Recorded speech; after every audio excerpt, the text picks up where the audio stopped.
What if Nikon's most beloved camera just got a complete reimagining, and the leaks confirm it's actually happening? That is not a hypothetical anymore. The Nikon Zf II has been circulating through the rumor mill for months now, but the conversation shifted recently when multiple credible insider sources started aligning around the same confirmed details, same specs, same launch window. That is when rumors stop being noise and start being a story worth paying attention to. In this video, we are breaking down every confirmed detail, every credible rumor, and the couple of specs that still need a reality check, so you walk away knowing exactly what to expect from the Zf II, and why this camera might be one of the most important releases Nikon has ever made.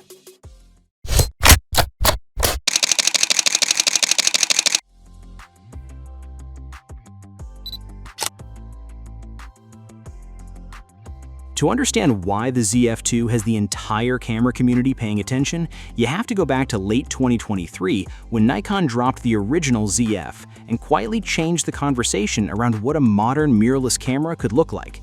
It was a full-frame body wearing a vintage film camera's soul, and people did not just like it, they fell for it.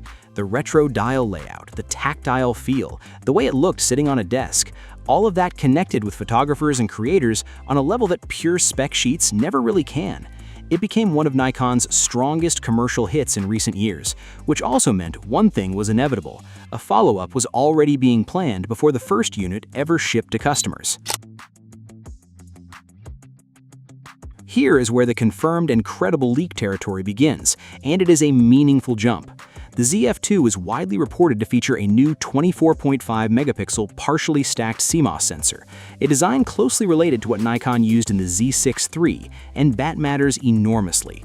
Partially stacked architecture means dramatically faster readout compared to the standard BSI sensor in the original ZF, which translates directly into faster burst shooting, reduced rolling shutter in video, and smoother overall performance. Paired with that sensor is Nikon's next-generation Xpeed 8 processor, which multiple sources agree on, bringing improved subject tracking, smarter color science, better high ISO handling, and more capable video processing.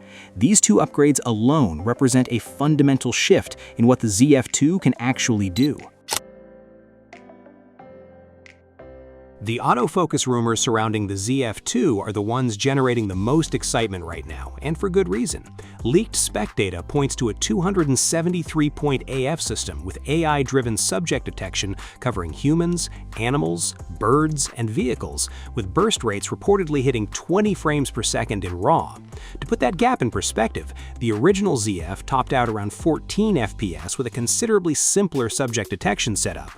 On the video side, leaks suggest internal RAW recording capability, 4K at higher frame rates, and 10-bit capture, though the more extreme claims around 6K 60p ProRes RAW deserve a bit more patience before getting fully committed to, purely because fitting that thermal load inside the ZF's characteristically slim body is an engineering challenge that no source has cleanly explained yet. If you are worried Nikon might modernize the Zf II into something unrecognizable, the leaks should put that concern to rest quickly.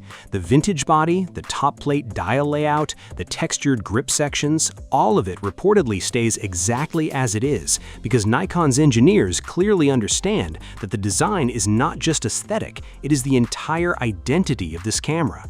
The rumored upgrades on the physical side are focused on internal improvements, a significantly better 5.76 million dot OLED electronic viewfinder, replacing the original's 3.69 million dot panel, and possible ergonomic refinements to the grip without ever disturbing that retro silhouette.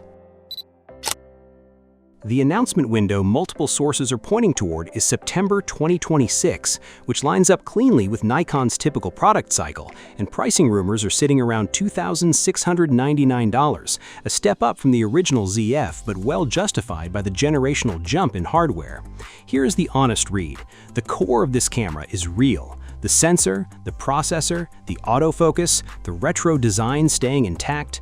The Zf II looks like it is about to prove you genuinely do not have to sacrifice performance for personality. Which leaked spec has you most locked in? Drop it in the comments. What if the next flagship camera isn't just an upgrade, but a completely different kind of machine? Because right now, the rumor mill around the Nikon Z9 Mark II is going absolutely wild. And if even half of these leaks turn out to be true, this camera could blur the line between a high-speed sports camera and a Hollywood cinema rig. Today, we are breaking down the biggest rumors surrounding the Z9 Mark II, from a dramatically faster stacked sensor to possible red video integration and some seriously insane burst speeds. The question is simple: is this the camera that resets the entire mirrorless market again? Let's get into it.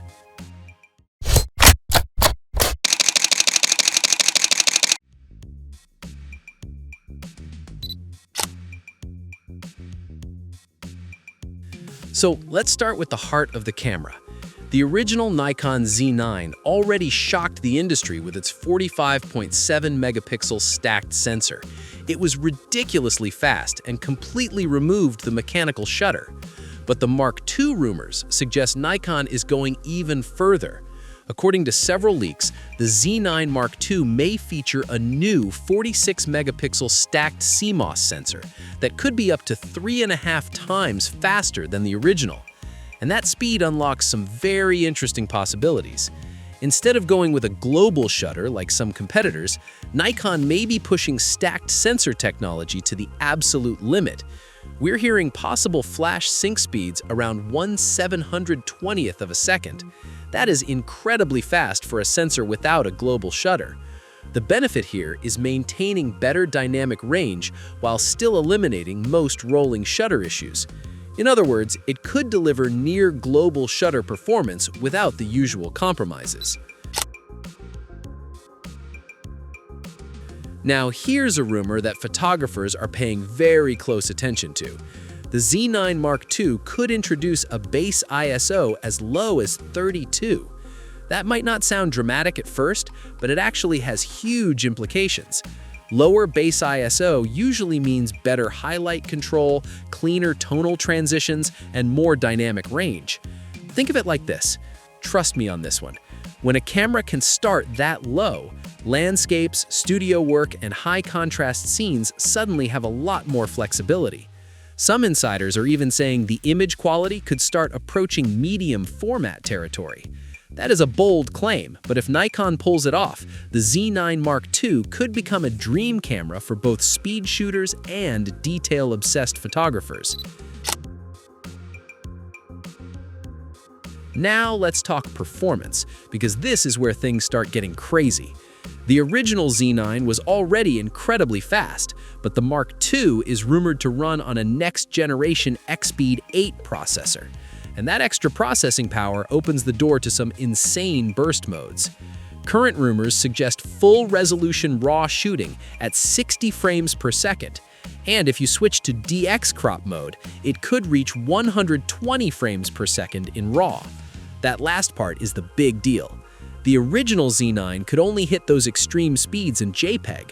So imagine capturing wildlife or sports at 120 frames per second and still having full RAW flexibility in editing. For action photographers, that is not just impressive, that is a completely new level of control. But here's where the debate gets juicy. The biggest rumor surrounding the Z9 Mark II involves red video technology. Ever since Nikon acquired Red Digital Cinema, everyone has been waiting for that technology to appear in a mirrorless camera. And according to insiders, the Z9 Mark II might be the first to receive it. The leaks suggest internal 12-bit R3D RAW video with up to 8.3K recording in a full 3x2 open gate format at 60 frames per second. That is huge for filmmakers. Open gate means you're using the entire sensor area. That gives you extra room for reframing, stabilization, and vertical crops for social content. Specs are one thing, but workflow is another. If Nikon actually brings RED-style recording into a hybrid camera body, filmmakers could suddenly have cinema-level flexibility in something the size of a stills camera. Of course, none of this comes without a catch. The rumored timeline suggests the Z9 Mark II may not arrive until late 2026 or possibly early 2027. Pricing is also expected to climb higher than the original Z9, with estimates landing somewhere around $5,500 to $6,000. And honestly, that makes sense. Integrating a faster stacked sensor, a new processor, and potential RED technology is not a small upgrade. Nikon will want to get it right. So what do we know right now? A faster stacked sensor, possible ISO 32 image quality improvements, insane raw burst speeds, and maybe even RED-powered video recording. If these leaks are accurate, the Z9 Mark II isn't just a refresh, it's a complete rethinking of what a flagship mirrorless camera can be. But now I want to hear from you. Would RED-style video in a Nikon body make you switch systems or upgrade your current camera? Drop your thoughts in the comments below. And if you enjoyed this breakdown of the Z9 Mark II leaks, don't forget to like, subscribe, and hit the bell so you don't miss the next update when more details inevitably surface.